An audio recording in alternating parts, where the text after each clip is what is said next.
And now, it's time for another Dice Tower review with Tom Vasel.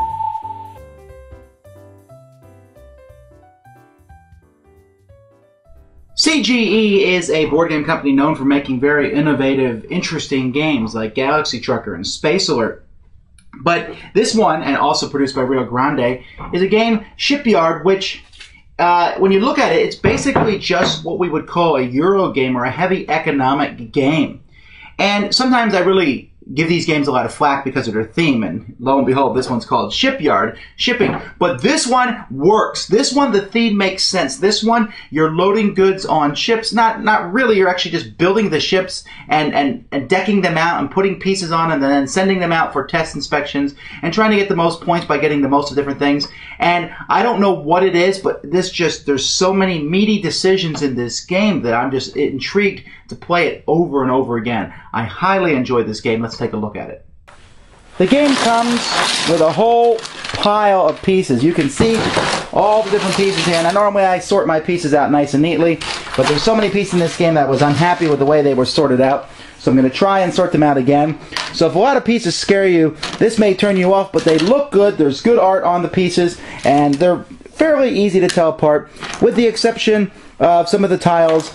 For example, these tiles here I wasn't very pleased with because they talked about the different colored backs, and yes, they're different colored, but barely so. But other than that, it's pretty neat, and there's a lot of stuff. So let's look at the game, how the game works. There's two boards involved in the game, and I'm not going to set up all the pieces on each board because it's quite a bit of work, but I'll give you a general gist.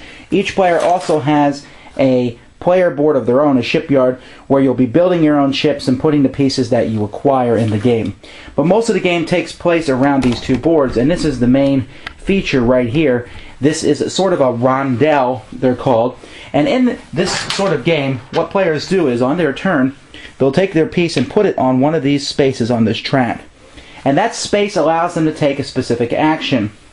If they place it behind another piece, you'll get $1 for each piece that you put it behind, and you can see some of the money here that players will be taking. But you can't put it on a piece that someone else has taken. So each player will have to pick a different action. At the beginning of your next turn, you'll take the piece that you're on and stick it all the way in the front, and then pick another action different than the one that you've already chosen.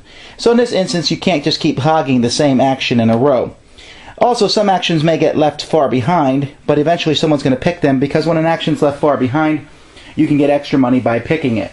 And so there's a bit of some strategy here in which actions you pick, but obviously people are going to be taking the actions you want, so you can always pay 6 coins to take any action you want, even if someone's on it, besides the action that you've taken. And this will happen quite frequently during the game, and it makes money very important. But what are these actions? Well, one of the actions is building a ship. You can take ship pieces from here, and you can see the cost here. The ones in this row are 0. These cost a coin, these cost 2 coins.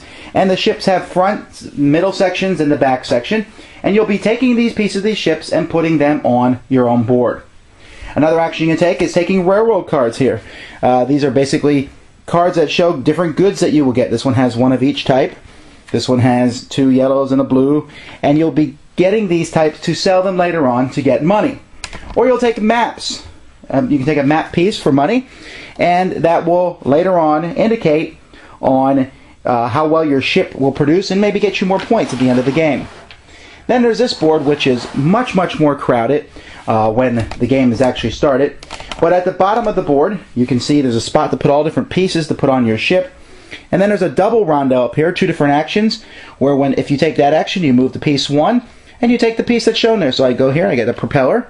If I don't want a propeller, I can move it farther than just 1, but I have to pay $1 for each extra space I move it.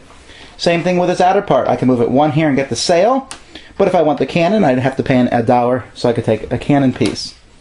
There's also a rondel here. This allows you to sell those railroad train pieces that we talked about earlier. These, you can sell them for either money or for parts that you can use for your ship. And then there's this piece right here that you move around. This will allow you to get different tiles that you can take, and these tiles will give you bonuses. Like this one lets you sell coal for an extra $1. This one gives you an extra ship's captain whenever you move on the green rondel. And so there's quite a few of these all over the board, and you'll have different options of which one to take. Again, if you want to move the piece farther, you can do so. And then you see right here, around this is the scoreboard where players will keep track of their points. As players buy ship parts, they will be placing them here at the bottom, and once you put a piece down, it's basically there. You can't move it. But you can build a ship as long as you want, as long as it fits onto the board here. And here you can see I built a ship that is 7 pieces long. And once you build the ship, you can then add parts to it. It's going to launch and you can add parts. Every ship needs a captain. So you need to put a captain in the front. You need to get one somehow. After that, you can put more people on the ship, but they each need a cabin. See, there's 2 cabins here, so these will go here. Then there's different parts of the ship, and you can see there's different modules here. Basically, this module can hold either a smokestack or it can hold a sail. This module here can hold a crane. This module here can hold a gun. And if you have an open space in the back, like this boat does, you can add a propeller. And so there's different ways that you can add to make your ship better. Your ship will then launch. As players have bought map pieces, they'll be placed like this with a ship piece of that player's color in front of them. And then once they launch a ship, depending on the speed of that ship, which is determined by sails, propellers, and smokestacks, they will move this ship here a certain amount of spaces. Sometimes that ship will move over a certain symbol, like here it moves over a life preserver.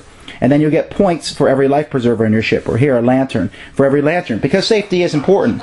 You also get points for every officer on your ship. You get points for every cannon, every crane you have. You get points for how fast your ship travels, and this is one of the 2 ways to get points during the course of the game. The other major way to get points over the course of the game is through these tiles, which will give you points at the end of the game. Each player is given 3 greens and 3 blue tiles. And over the course of the game, you actually have to discard some of these tiles. So you'll have to figure out which ones are going to get the most points for you. But this one here, for example, if you have a ship that has a sail, a smokestack, and a propeller on the same ship, you get 6 points. This one gives you 3 points for every extra officer you have on a ship. This one gives you points for however many soldiers you have. Maximum of, well, basically 2 for every soldier, except the first one's 0. This one gives you 5 points for every ship that has all 3 safety features on it. This gives you more points for the more lanterns you have. This gives you points for however many ships you have. And there's different ways, and this will basically determine your strategy over the course of the game. Now remember I talked about that rondel over here? Once the pieces are moving around this rondel, once they go around a certain amount of times, the whole board, a round ends. Once it goes around one time, a round ends. And after a certain amount of rounds, depending on how many players are playing the game ends, everyone gets one final action, and then you total your points using those tiles I showed you, plus any points that you may have gotten during the course of the game. All of that may seem complicated, and really I'm smashing how to play the game very condensed in there. There's little minor details that come back and forth in the game, but I really just have a lot of fun with this game. The act of actually putting ships together adds to the theme. It's not abstract at all. There's different sections on it. It makes sense. The more smokestacks and propellers and sails you put on the ship, the faster it goes. You get points for shipping. When's the best time to ship? Moving these pieces around. Some people don't like rondels, and this game has 5 of them, which is a unique thing, but everything just really fits together well. Money is a very critical factor. Unlike some games where I feel like I don't have enough, here I feel like I have enough money to do what I want, but there's just so many different things to do. And you'll find that your strategy will change from game to game. It's good. It's not a very long game, although it's longer than many games of this genre. I would say most games will take around 2 hours, but it's very fulfilling, very satisfying, and I have a lot of fun playing it. Thanks for joining us today. For more written, audio, and video reviews, as well as the #1 board game podcast, check out the website at www.thedicetower.com. Until then, this is Eric Summerer, and you've been watching The Dice Tower.